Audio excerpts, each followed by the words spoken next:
आज हम डिस्कस करेंगे कि एम्पिरिकल फार्मूला और मॉलिक्यूलर फार्मूला क्या होता है।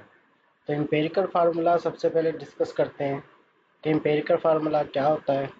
तो अगर हम एम्पिरिकल फार्मूले को देखें तो एम्पिरिकल फार्मूला हमें शो करता है कि minimum relative number of each type of atom in a molecule is called empirical formula. तो इसको मिसाल के ज़रिए थोड़ा समझेंगे किस तरह से कि एम्पिरिकल फार्मूला शो आ सिंपलेस्ट रेशियो। तो मेन पॉइंट ये है कि एम्पिरिकल फार्मूला जो होता है वो शो करवाता है, हमें सिंपलेस्ट रेशियो को शो करता है ऑफ ईच एटम, हर एक एटम का प्रेजेंट इन अ मॉलिक्यूल, जो मॉलिक्यूल के अंदर प्रेजेंट होता है। The empirical formula doesn't show the actual number of atom in the molecule। ये एक्चुअल नंबर ऑफ एटम जो होते हैं मॉलिक्यूल में उनको शो नहीं करवा रहा होता। अब मिसाल के जरिए हम समझते हैं, जैसे हमारे पास यहाँ पर है कार्बन, कार्बन 6 और हाइड्रोजन, और हाइड्रोजन के कितने हैं हमारे पास एटम्स 6। तो अगर हम इनका सिंपलेस्ट रेशियो निकालें तो ये हमें मिलेगा, कार्बन का मिलेगा 1 और हाइड्रोजन का मिलेगा हमें 1।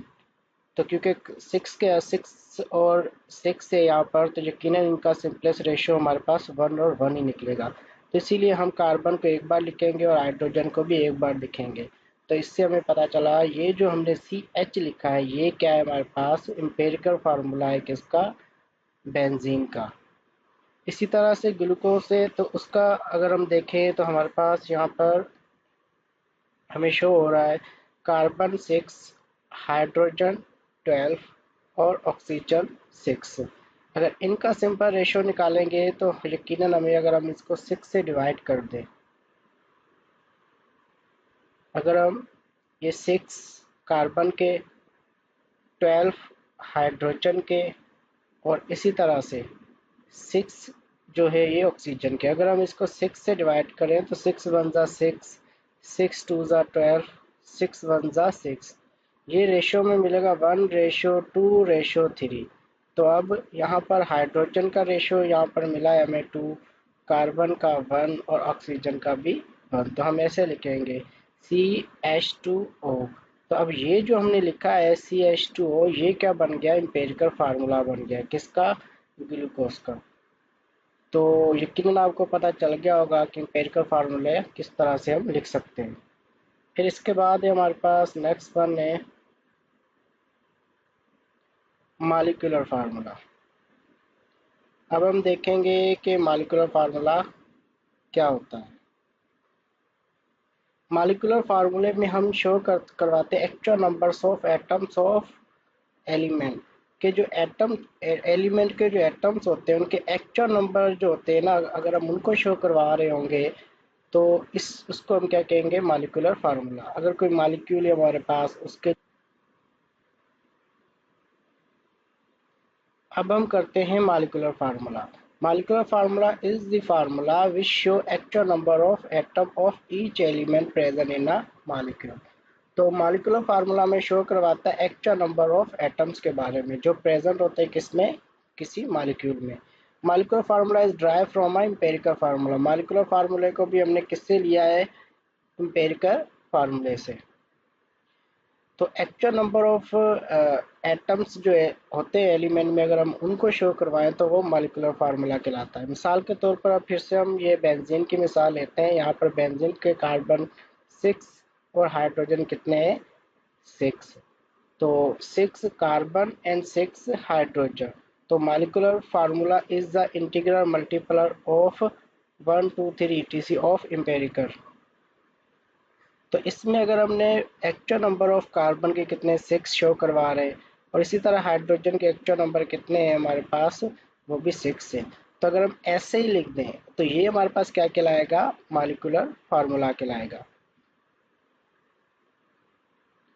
कंपाउंड है हमारा कार्बन डाइऑक्साइड, तो इसका एम्पिरिकल फार्मूला क्या होगा, कार्बन डाइऑक्साइड। कार्बन डाइऑक्साइड ही मॉलिक्यूलर फार्मूला भी कहलाएगा, क्योंकि इसमें हम सिंपलेस्ट रेशियो नहीं निकाल सकते, इसीलिए एम्पिरिकल फार्मूला और मॉलिक्यूलर फार्मूला सेम ही होंगे। अगर हम ग्लूकोज का लें तो इसमें हम देख सकते हैं कि यहाँ पर हमने एम्पिरिकल फार्मूले में सिंपलेस्ट रेशियो ले लिया और मॉलिक्यूलर फार्मूले में हमने complete actual numbers of atoms को, सारों को रिप्रेजेंट या लिखा हुआ है यहाँ पर। तो कार्बन के 6 थे तो 6 लिखा, हाइड्रोजन के 12 थे तो 12 लिखा, ऑक्सीजन के 6 थे तो हमने 6 लिखा। तो इसमें एक्चुअल नंबर लिखे हैं, लेकिन यहाँ पर हमने एम्पिरिकल फार्मूले में इनका सिंपलेस्ट रेशियो लिखा है। तो इसी तरह से हाइड्रोजन पेरोक्साइड, तो इसमें हाइड्रोजन के 2 एटम और ऑक्सीजन के भी 2 एटम, तो हम यहाँ पे लिखेंगे HO। HO मतलब हाइड्रोजन के 2 एटम और ऑक्सीजन के 2 एटम। तो ये हमारे पास मॉलिक्यूलर फार्मूला कहलाएगा, और ये क्या कहलाएगा हमारे पास, HO मतलब एम्पिरिकल फार्मूला। फिर है बेंजीन। बेंजीन क्या है, बेंजीन में CH। तो यहाँ पर मॉलिक्यूलर फार्मूले में देखें तो हमने एक्चुअल नंबर्स ऑफ एटम्स जाहिर किए हैं, कार्बन के 6 और हाइड्रोजन के 6। अगर हम सिंपलेस्ट रेशियो निकालें इनका तो हमें मिलेगा 1:1। तो हम यहाँ पर लिखेंगे CH।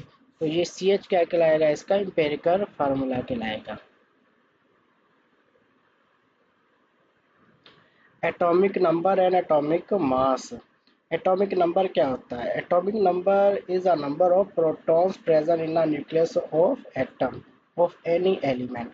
अगर कोई भी एलिमेंट हो और उसका एटम में एटम हो, उस एटम के अंदर क्या होता है, न्यूक्लियस होता है, उस न्यूक्लियस के अंदर क्या होंगे, प्रोटॉन होंगे। तो वो जो न्यूक्लियस के अंदर प्रोटॉन की जो तादाद होगी वही क्या कहलाता है, एटॉमिक नंबर कहलाता है।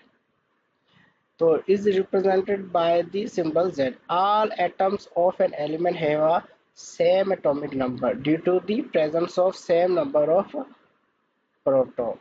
जितने भी ऑल एटम मतलब कि जितने भी एटम होंगे एलिमेंट के, उनका एटॉमिक नंबर क्या होगा, सेम ही होगा, क्योंकि उनके अंदर सेम एक ही जितने नंबर ऑफ प्रोटॉन मौजूद होंगे। यहाँ पर है oxygen having 8 number of proton. तो इसका क्या है, हमारे पास 8 नंबर ऑफ प्रोटॉन है, क्योंकि इसके एटम के न्यूक्लियस के अंदर 8 प्रोटॉन पाए जाते हैं। तो दूसरा है हमारे पास atomic mass is the sum of number of proton and neutron. Atomic mass हम किसको कहते हैं, नंबर ऑफ प्रोटॉन और नंबर ऑफ न्यूट्रॉन को अगर हम प्लस कर लें जो कि इन न्यूक्लियस के अंदर होते हैं, तो इनको हम क्या कहेंगे, एटॉमिक मास कहेंगे। तो एटॉमिक मास को रिप्रेजेंट हम किससे करते हैं, ए से। इसको कैसे कैलकुलेट करेंगे, atomic mass A is equal to Z plus N.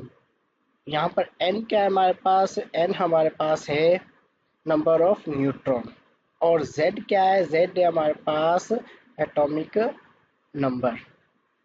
तो अगर हम या फिर हम इसको कह सकते हैं कि Z यहाँ पर रिप्रेजेंट करेगा हमें प्रोटॉन की तादाद को, और N रिप्रेजेंट करेगा यहाँ पर न्यूट्रॉन की तादाद को। तो अगर हम प्रोटॉन और न्यूट्रॉन की तादाद को सम कर लें तो हमें क्या मिल जाएगा, एटॉमिक मास मिल जाएगा। यहाँ मिसाल दी गई है, हमें एक मिसाल है कि nitrogen atoms have 7 number of proton. Nitrogen के पास कितने प्रोटॉन है, 7, एंड 7 नंबर ऑफ इलेक्ट्रॉन। उसके पास इलेक्ट्रॉन भी कितने हैं, 7। तो 7 + 7 इज इक्वल टू 14। तो नाइट्रोजन का एटॉमिक मास कितना हुआ, 14। यहाँ एक प्रॉब्लम है, वो सॉल्व करते हैं कि if any element have a number of proton 11 and number of neutron 12, find out its atomic number and atomic mass। तो नंबर ऑफ प्रोटॉन हमारे पास कितने हैं, 11। नंबर ऑफ न्यूट्रॉन कितने हैं हमारे पास, वो हैं 12। तो हमने क्या फाइंड आउट करना है, एटॉमिक नंबर Z और एटॉमिक मास A। तो एटॉमिक नंबर Z हमें नंबर ऑफ प्रोटॉन जो होते हैं वही हमारे पास क्या कहलाते हैं, एटॉमिक नंबर कहलाता है। तो इसीलिए यहाँ पर प्रोटॉन अगर 11 है तो एटॉमिक नंबर भी क्या होगा, इसका 11 ही होगा। अगर हमें एटॉमिक मास फाइंड आउट करना है तो उसके लिए एटॉमिक मास को हम ए से लिखते हैं, तो is equal to Z atomic number और प्लस एन न्यूट्रॉन को कहते हैं। तो यहाँ जेड को हम प्रोटॉन भी कह सकते हैं, क्योंकि प्रोटॉन की तादाद को ही एटॉमिक नंबर कहते हैं। अगर यहाँ पर जेड 11 है प्लस एन हमारे पास हमें 12 मिला हुआ है, नंबर ऑफ न्यूट्रॉन मतलब एन हमें कितना मिला हुआ है, 12 मिला हुआ है। तो हम इन दोनों को अगर प्लस करेंगे तो हमारे पास आंसर आएगा 23।